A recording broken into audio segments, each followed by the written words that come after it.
भोपाल में दलित युवक के साथ मारपीट और पेशाब को लेकर अखिल भारतीय सफाई कर्मचारी ट्रेड यूनियन के अध्यक्ष अशोक वाल्मीकि ने कहा, ये घटनाएं ऐसी हैं जिनका समाज में कोई स्थान नहीं है। अनुसूचित जातीय वर्ग के लोगों के साथ इस तरह के जो अमानवीय अत्याचार हो रहे हैं, ये संविधान को चैलेंज करने वाली बातें हैं। संविधान में ऐसे लोगों के लिए कड़े कानून बन चुके हैं, उसके बावजूद ऐसी घटना हो रही है। सामाजिक न्याय का जो आधार है, उनका इन पर कोई असर नहीं पड़ रहा है। वहीं बीजेपी कार्यकर्ता से जुड़े होने पर वाल्मीकि ने कहा कि जब ऐसी घटना हो जाती है तब बीजेपी से जोड़ दिया जाता है। अगर कोई पार्टी से जुड़ा है और किसी ने घटना की तो उसके लिए पार्टी दोषी नहीं है। वहीं उन्होंने कांग्रेस के बयान पर पलटवार किया और कहा, कांग्रेस विपक्ष में है तो कांग्रेस ऐसी बातें करेगी। कांग्रेस के राज में सबसे ज़्यादा ऐसी घटनाएं होती थीं। भोपाल में जो आज पढ़ने में आया समाचार पत्रों में, वो कोटबार के साथ जो है मारपीट की और उसके ऊपर पेशाब किया है। क्योंकि ये घटनाएं ऐसी हैं जिनको समाज में कोई स्थान नहीं है, लेकिन चूँकि अनुसूचित जाति वर्ग के लोगों के साथ इस प्रकार की अमानवीय जो अत्याचार हो रहे हैं, वह जो है संविधान को चैलेंज करने वाली बातें हैं जी।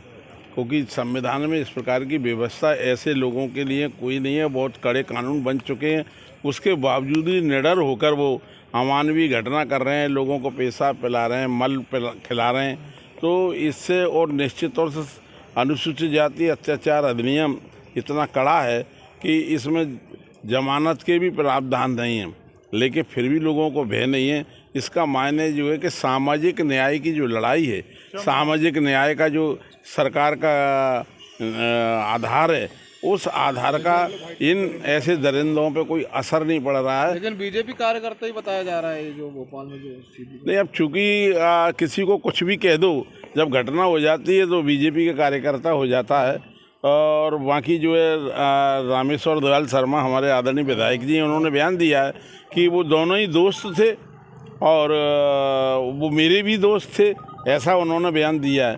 तो वो जब दोनों ही एक दूसरे के दोस्त हैं, भाई मेरे का कोई दोस्त अगर है और कोई अमानवीय अत्याचार करता है तो मैं उस घटना से जुड़ूंगा थोड़ी। अगर पार्टी का कार्यकर्ता है और वो घटना कर दी है उसने, तो कोई पार्टी दोषी थोड़ी है। लेकिन हमारी पार्टी तो अस्पृश्यता के खिलाफ, जनसंघ के युग से भी जो है अस्पृश्यता के खिलाफ वातावरण बनाती थी। ये तो मानेंगे आपके प्रदेश में कानून है ना जो कहीं कमजोर पड़ता दिखाई दे रहा है, क्योंकि कानून का लोगों को डर। ये असामाजिक घटना है जी, ये कानून को घटाने वाली बातें नहीं जी, असामाजिक घटना है। मतलब जातिवाद पर आधारित है, जिनके दिमाग में जो फितूर घुमा हुआ है और जो काई जमी हुई वर्षों पुरानी, बस वो उस मानसिकता का शिकार हैं वो लोग। बाकी आप समझो चुनाव में कहीं ना कहीं बीजेपी को फर्क पड़ेगा या नहीं पड़ेगा। भाई देखिए, भारतीय जनता पार्टी अनुसूचित जाति वर्ग के लिए इतने कार्य कर रही है, इतना जन जागरण कर रही है। इसमें चाहे महर्षि वाल्मीकि जयंती का सवाल हो, रविदास जयंती का सवाल हो, खटवाक भगवान है जो खटीक समाज के, उनका सबको सम्मान देने का काम करती है। तो भारतीय जनता पार्टी के ऐसी जो असामाजिक घटनाएं हैं, इन घटनाओं पर भारतीय जनता पार्टी का चुनाव में कोई असर नहीं आएगा।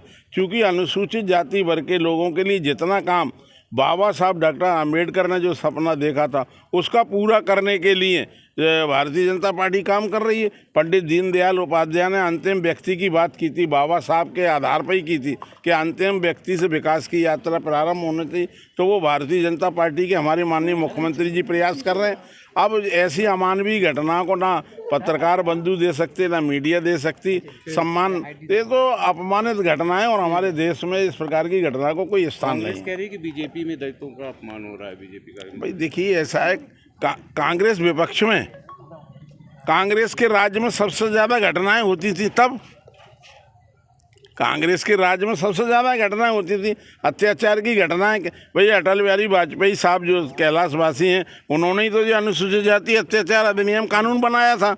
अगर घटना नहीं हो रही थी तो